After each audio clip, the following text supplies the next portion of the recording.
नमस्कार, मैं हूं संजय शर्मा। आप देख रहे हैं 4PM न्यूज नेटवर्क। तारीख थी 15 अप्रैल 1917।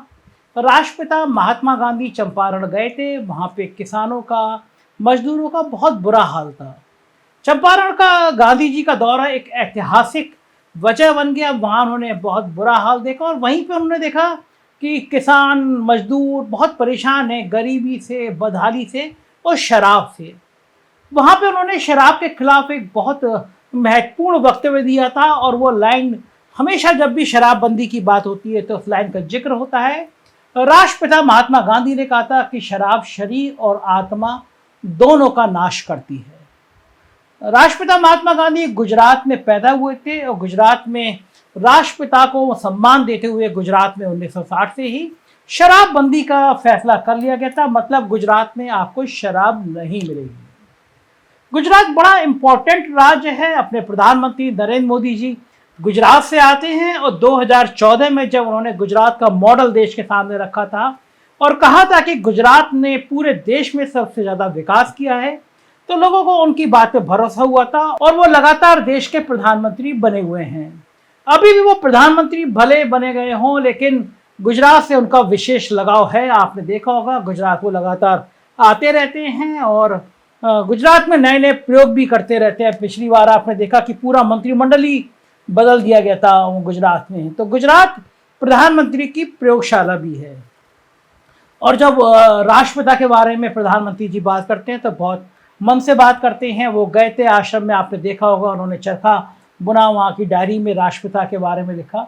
ये मैं सारी बातें इसलिए कर रहा हूँ कि गुजरात की ये घटना ऐसी हुई है जिसने मेरा दिल दुखा दिया है। शराबबंदी की बात कर रहा था कि शराबबंदी हो गई है और शराबबंदी लागू है, तो पूरा जाहिर है कि एक ऐसा राज्य जहाँ से प्रधानमंत्री खुद आते हो तो वहाँ तो कम से कम शराबबंदी का पूर्ण पालन किया जाएगा। और जब राष्ट्रपति द्रौपदी जी जीती थी तो हमने देखा था कि गुजरात में किस तरह भारतीय जनता पार्टी के नेता शराबबंदी का बिल्कुल प्रत्यक्ष उदाहरण बन रहे हैं कि किस तरह वो शराबबंदी के खिलाफ है। एक छोटा उदयपुर जिला है, वहाँ के भारतीय जनता पार्टी के जिलाध्यक्ष थे रश्मिकांत जी। राष्ट्रपति द्रौपदी जी के बनने की खुशी में कार्यक्रम था और विधान जिलाध्यक्ष जी शराब के नशे में इतना धुत थे कि वो मंच पर बैठ भी नहीं पा रहे थे। उस वीडियो को सुन के देख कर लोग हैरान हो गए कि गुजरात जैसा राज्य, वहाँ पे भारतीय जनता पार्टी का जिलाध्यक्ष और वो सार्वजनिक कार्यक्रम में एक महिला के बराबर में शराब के नशे में धुत बैठा हुआ है। पहले थोड़ी सेकंड का ये वीडियो देखिए, फिर मैं आपसे बात करूंगा।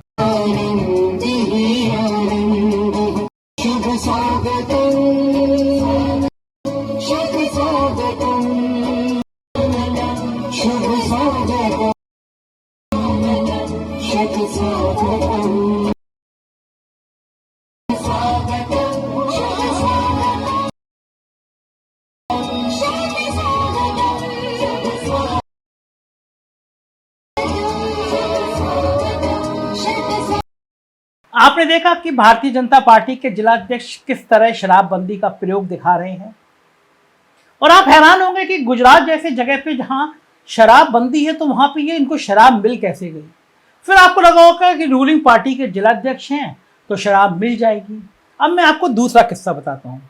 मैं जिस जगह रहता हूँ, जिस सोसाइटी में रहता हूँ, वहाँ मेरे मित्र हैं, मित्र नहीं कहूँगा, बड़े भाई जैसे हैं, काफ़ी बड़ी आयु के हैं, रिटायर हो चुके हैं। वो गुजरात गए। गुजरात में उनको कुछ दिन रहना था और एक बड़े पद से रिटायर हुए हैं तो कभी कभी वो ड्रिंक्स लेते हैं।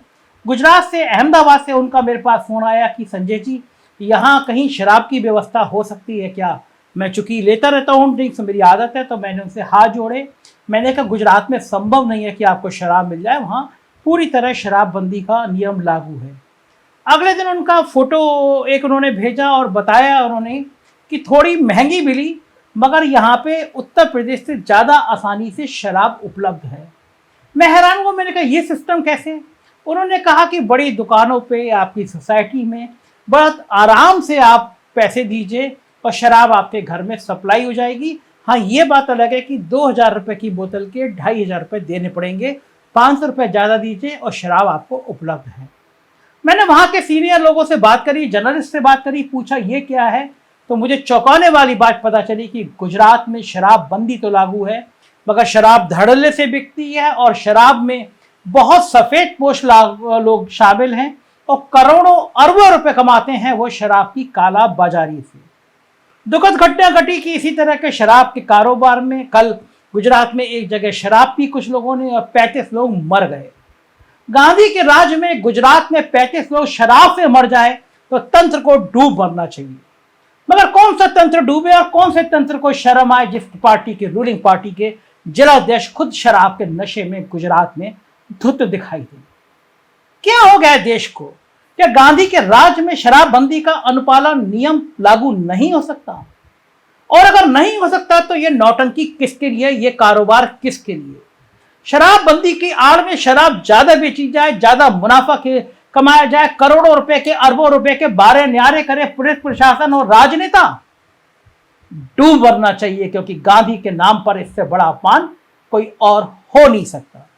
और मैं ये भी दावा कर सकता हूं, पत्रकारिता के 35 साल के अनुभव से दावा कर सकता हूं, अगर सरकार का हाथ ना हो, बड़े अफसरों का हाथ ना हो, तो संभव नहीं है कि शराब वहां पर बिक जाए। गुजरात में चुनाव होने जा रहे हैं, ऐसा मौका कोई चूकता नहीं है। अरविंद केजरीवाल ने कड़ी शब्दों में इस पर कमेंट किया। सुनिए अरविंद केजरीवाल क्या कह रहे हैं। डिस्ट्रिक्ट में आज दारू का दौरा हुआ है और कई लोग मर गए हैं। ये तो बड़े दुर्भाग्यपूर्ण बात है कि नशाबंदी है यहाँ पे गुजरात के अंदर, दारू अलाउड नहीं है, उसके बावजूद भी सब लोग जानते हैं कि इलीगल दारू कितनी ज़्यादा बिकती है। तो कौन है ये लोग जो इलीगल दारू बेचते हैं? जाहिर तौर पे राजनीतिक संरक्षण है उन लोगों को, और इसका सारा पैसा कहाँ जाता है, कौन इसका माई बाप हैं इसके जो, तो इसकी तो जांच होनी चाहिए। ये कोई पहला मामला नहीं है कि गुजरात में अभी एक घटना हो गई हो और अभी शराब की बात सामने आ गई हो। गुजरात में लगातार इस तरह की घटना सामने आई है कि शराब मिल रही है, लोग शराब पी के बीमार हुए हैं, शराब पी के मरे हैं। तो आखिर तंत्र क्यों नहीं सुन पा रहा? तंत्र बहरा हो गया, अंधा हो गया, इसको सुनाई क्यों नहीं पड़ रहा?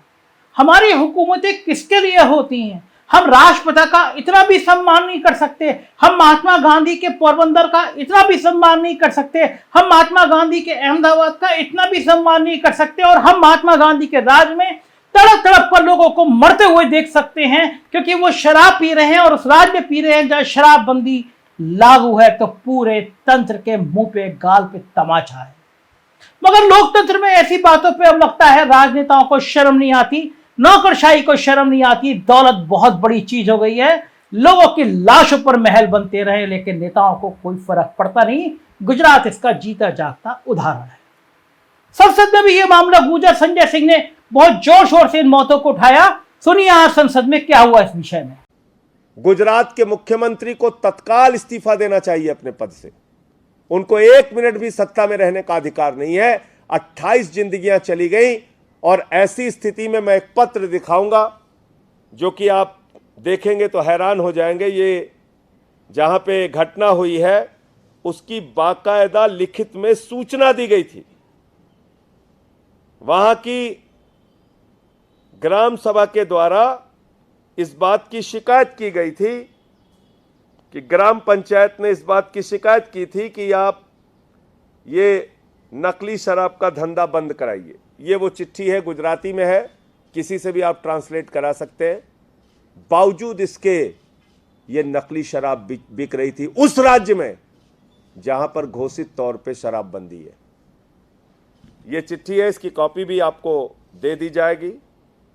और ये साफ तौर पे इसमें जो लिखा है, क्योंकि गुजराती में है, मैं आपको बता दूं कि रोजित गांव में शराबबंदी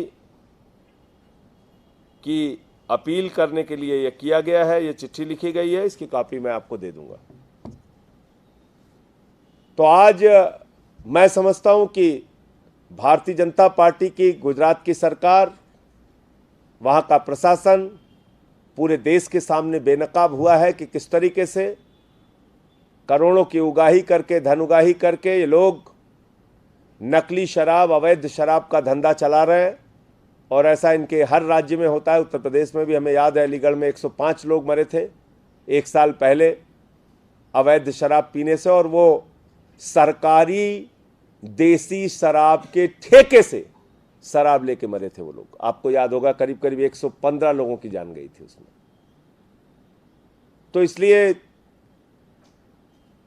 बीजेपी क्या कर रही है, इनकी सरकारें क्या कर रही है, ये सब कुछ आपके सामने आ चुका है।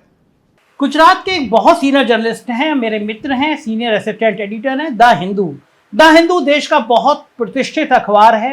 अहमदाबाद रहते हैं, महेश लांगा नाम है उनका, और गुजरात के अंदर उनकी बहुत अच्छी छवि है। महेश जी बहुत अच्छे पत्रकार हैं, सामयिक विषयों पे बहुत अच्छा लिखता और बोलते हैं।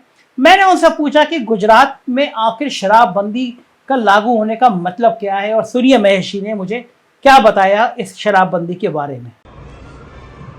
गुजरात में जहरीली शराब पीने से अभी तक 28 लोगों की मौत हो चुकी है और 30 से ज्यादा लोग अभी भी हॉस्पिटल में हैं। इसमें से करीब करीब 10 से 15 लोग बहुत क्रिटिकल है, तो शायद मृत्युआंक बढ़ सकती है।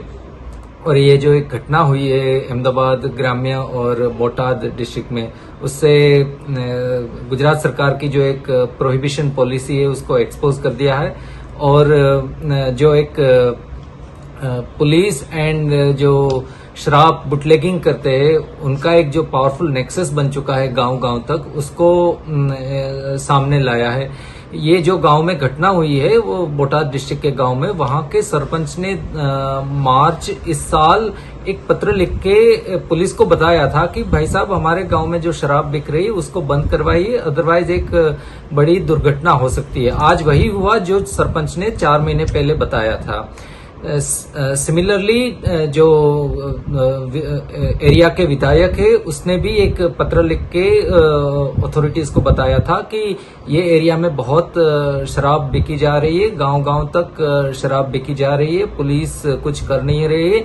तो पुलिस को एक ठोस कदम उठाने के लिए बोला था, लेकिन पुलिस ने कोई कदम नहीं उठाई और आज जो हुआ है 28 लोग मर गए। सुना आपने, वो बता रहे हैं कि स्थानीय विधायक हैं, कांग्रेस के विधायक हैं, वो लगातार कह रहे थे कि यहाँ शराब बिक रही है, देख लीजिए शराब लगातार बेची जा रही है, काला कारोबार हो रहा है, लेकिन तंत्र सुन नहीं रहा था क्योंकि तंत्र पैसा कमाने में लगा था।